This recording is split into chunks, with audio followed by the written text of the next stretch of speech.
Have you ever wondered how a single leader can transform an entire nation's destiny? In just 2 years, President Ibrahim Traoré has launched a series of mega dam projects that are reshaping Burkina Faso's future, boosting energy independence, revolutionizing agriculture, and setting a new benchmark for eco-sustainability in West Africa. Before we dive in, make sure to subscribe for more in-depth stories on Africa's transformation. With that out of the way, let's continue. Burkina Faso, once heavily reliant on imported energy and vulnerable to climate shocks, is now charting a new course. Under President Traoré's leadership, the nation is investing in massive water infrastructure projects aimed at ensuring food security, energy, self-sufficiency, and sustainable development. These initiatives are not just about building dams, they're about building a resilient future for the entire region. When Ibrahim Traoré took the reins in October 2022, he inherited a country at a crossroads. Years of political instability and economic stagnation had left many citizens disillusioned. But rather than stick to business as usual, Traoré decided to take a page from Burkina Faso's revolutionary past, specifically from Thomas Sankara, the nation's iconic former leader who championed self-reliance and Pan-Africanism. Inspired by Sankara's ideals, President Traoré placed agricultural development and infrastructure investment at the center of his national agenda. One of his most significant strategies is the Agro-Pastoral and Fisheries Offensive 2023 to 2025. This comprehensive plan aims to drastically boost Burkina Faso's productivity in 3 key areas: agriculture, livestock, and fisheries. It's not just about increasing food production. It's about transforming the entire economy. At the heart of this effort is water, specifically how to manage it, store it, and use it wisely. That's where the megadams come in. Burkina Faso's rainfall patterns have become increasingly erratic due to climate change. Some years bring floods, others bring droughts. Farmers, who make up the majority of the population, are at the mercy of the skies. By constructing large-scale irrigation systems, powered by modern dams and canals, the government is taking control of this unpredictable water supply. Instead of waiting on rain, farmers can access water year-round. That alone is a game-changer. But there's more. These water systems aren't just about growing more crops. They're designed to feed livestock, support fisheries, and provide clean water to rural and urban populations. In short, they're a tool for economic independence. Through these investments, Burkina Faso is taking a proactive approach to its future. The megadams aren't just big public works, they're a powerful symbol of national ambition and hope.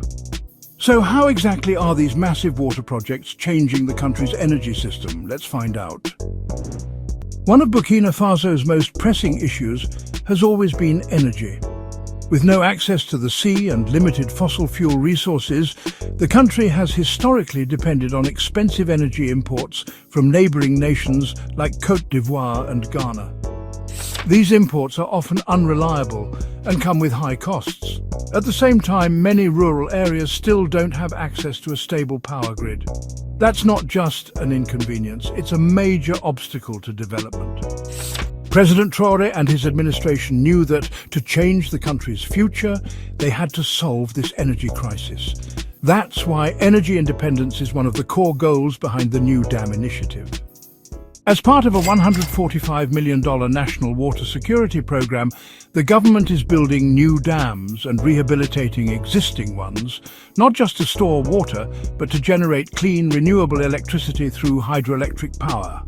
These aren't small-scale projects. They're designed to create reliable energy sources that can power homes, schools, hospitals, and industries across the country. This is a big deal for several reasons. First, hydroelectricity is sustainable. Unlike fossil fuels, it doesn't pollute the air or contribute to global warming. That means Burkina Faso is aligning itself with international climate goals, while also securing its own future. Second, it's cost-effective in the long term. Once these hydro systems are in place, the cost of producing electricity drops significantly. That reduces the national dependence on foreign oil and diesel, which often strains the economy during global price spikes. Third, energy security unlocks economic potential. With more stable and affordable power, entrepreneurs can launch new businesses, farmers can use modern equipment, and industries can grow without interruption. More jobs, more income, more growth.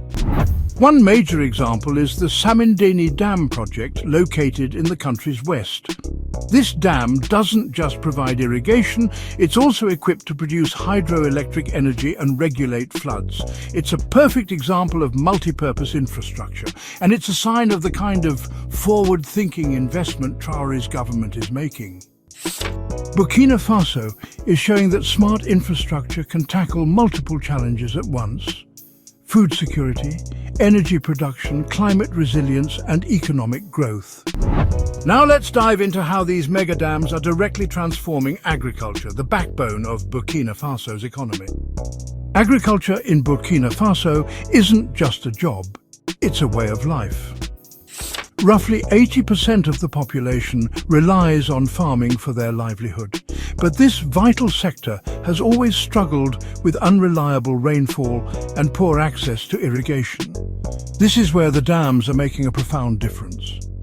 By channeling water into vast irrigation systems, farmers can now grow crops throughout the year, regardless of the rainy season. This predictability changes everything. It means higher yields, better crop diversity, and more consistent income for farming families. One standout project is the Bagre Growth Pole, an initiative surrounding the Bagre Dam in the central part of the country. This project has already led to a dramatic increase in cereal production, especially rice and maize. It's also created jobs for thousands of young people, many of whom are now staying in rural areas instead of migrating to the cities. These irrigation projects are also being tied to agricultural training programs. The goal is not just to provide water, but to equip young people with the skills and knowledge to farm efficiently and sustainably. From greenhouse farming to mechanized planting techniques, the government is investing in the next generation of agricultural leaders. Food security isn't just about growing enough to eat. It's about building a system that can withstand droughts, floods, and global supply chain shocks. That's exactly what these mega dams are helping to create. Burkina Faso is laying the foundation for a more self-sufficient future, where local production meets local needs and dependence on food imports becomes a thing of the past. Let's explore how sustainability is baked into the foundation of this national project. While boosting food production and energy supply is vital, Burkina Faso is equally committed to doing it the right way, sustainably. The country's dam projects have been carefully designed with environmental preservation in mind.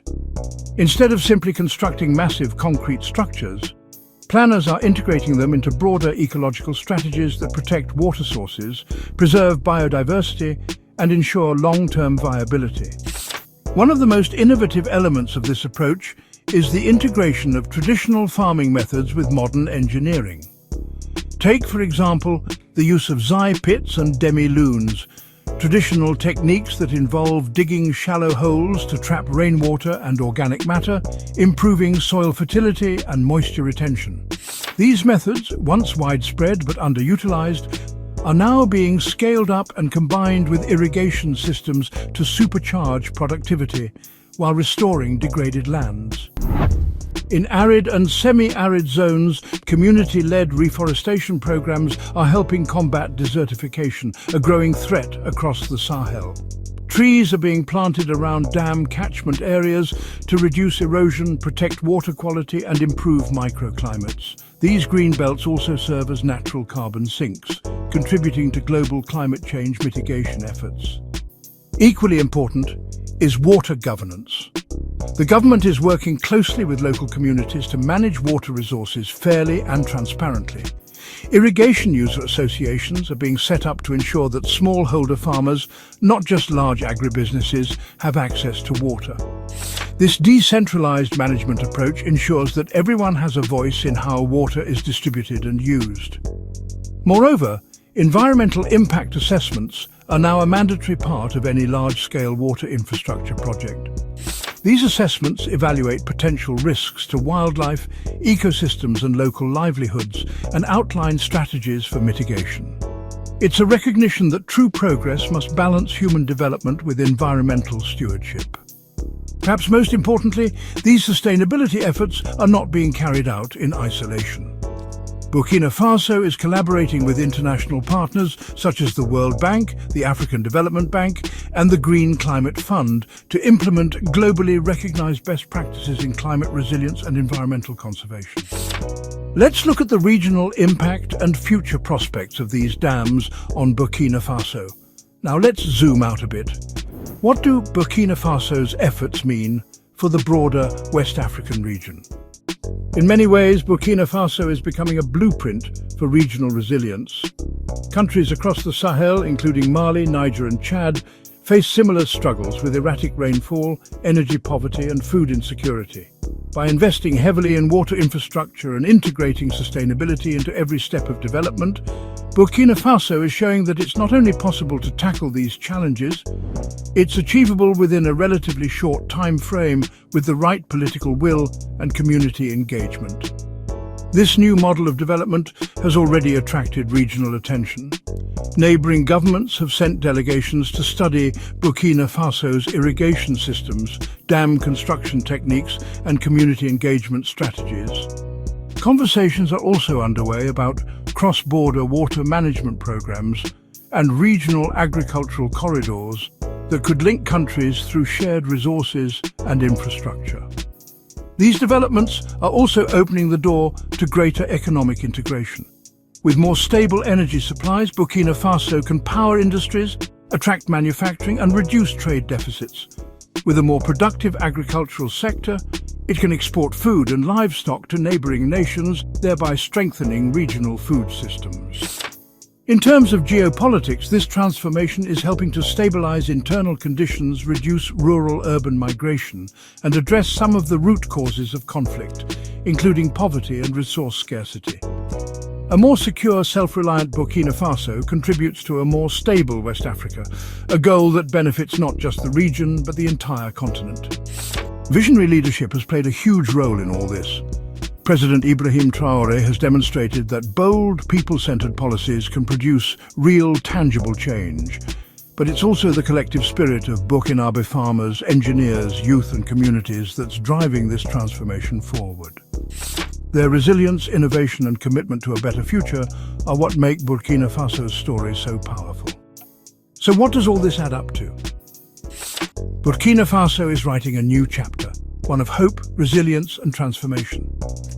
The megadam projects spearheaded under President Traoré's leadership are not just changing landscapes, they're changing lives. By tackling energy dependency, revamping agriculture and promoting sustainability, the country is setting itself on a path toward lasting prosperity. More than that, Burkina Faso is emerging as a symbol of what's possible when visionary leadership meets grassroots empowerment and strategic investment. This isn't just a national story, it's a continental one. It's a story of how African nations can rise, adapt and thrive in the face of adversity. If you're inspired by this story and want to see more content on how Africa is transforming from within, don't forget to like, share and subscribe. Stay tuned for more stories of innovation, leadership and resilience from across the continent.